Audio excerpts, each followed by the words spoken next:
Right triangles, we know that they have a right angle of 90 degrees.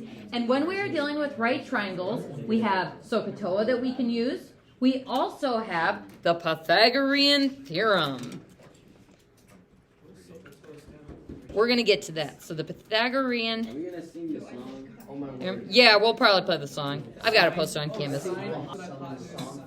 So Pythagorean theorem.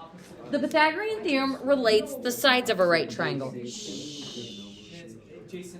We've got a squared plus b squared equals c squared.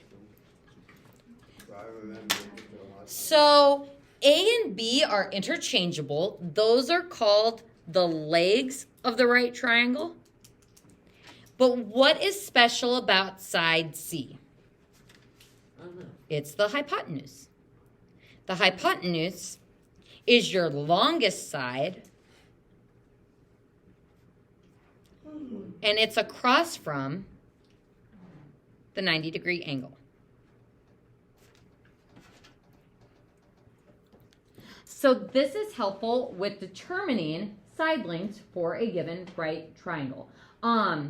Architecture has a lot to do with trig stuff like this with right triangles because most buildings should be at a 90-degree angle to the ground. Flagpoles, 90-degree angle. So a lot of triangle math is dealt with in architecture. So this is trig the concepts, not trig the class. So trig by definition is the study of relationships among the angles and sides of a right triangle. Trigonometric ratios compares the side lengths of a right triangle, and the Greek letter theta, that's this 0 with a line through it, is often used to represent the measure of an acute angle in a right triangle. So with most of the stuff that we've done so far in Algebra 2, we use variable x for most things, but for right triangles, the variable of choice is theta. So let's talk about this acronym, SOHCAHTOA. What each of these letters stands for is the S stands for sine, S-I-N-E. The C stands for cosine. And the T, tangent, very good. So sine, cosine, and tangent. So these trig functions, sine, cosine, and tangent, are all related to a specific angle and the side relationships to that angle. So next we're going to get into what the other letters stand for. The O stands for opposite. O-P-P. Opposite. We've also got another over here that stands for opposite. What does the H stand for? Hypotenuse. Hype. And then what about the A? Adjacent. What does adjacent mean? It's like right next to it. Perfect. So adjacent and adjacent. So we're going to go ahead and look at this right triangle. Oh, first, how do I know that that's a right triangle? It's got the little box. That little box means that this is definitely a 90-degree angle.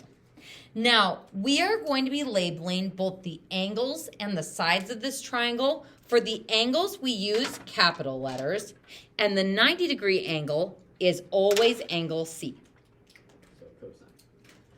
Just capital C.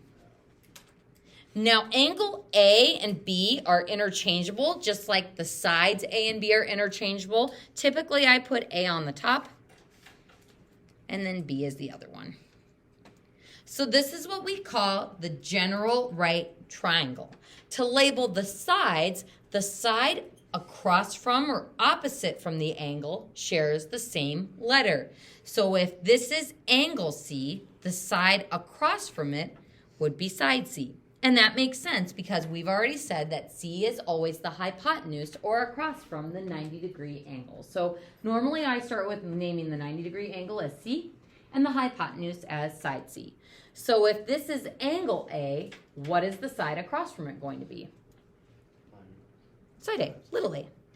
This is angle B, the side opposite from it is little b.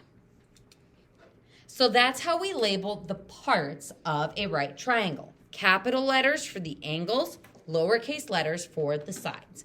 And now we're just going to throw in some values. I'm going to say that B is equal to 3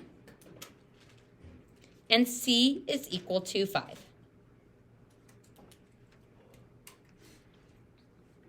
Now, I'm not going to tell you what A is. Can we figure out what A is from those two values?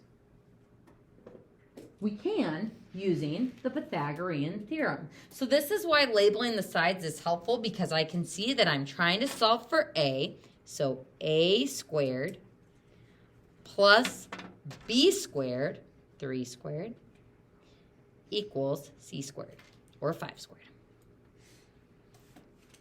So A squared plus 9 equals 25. Subtract the 9, and A squared equals 16. How do we solve for what just A is? Square root, square root. Now when I square root, normally we put a plus or minus in front of the 4 that we would get as the square root of 16. Why aren't we going to include a plus or minus here? It's not possible to have a negative side length. So the sides of a triangle are always positive, so no plus or minus necessary. We just straight up get A is 4.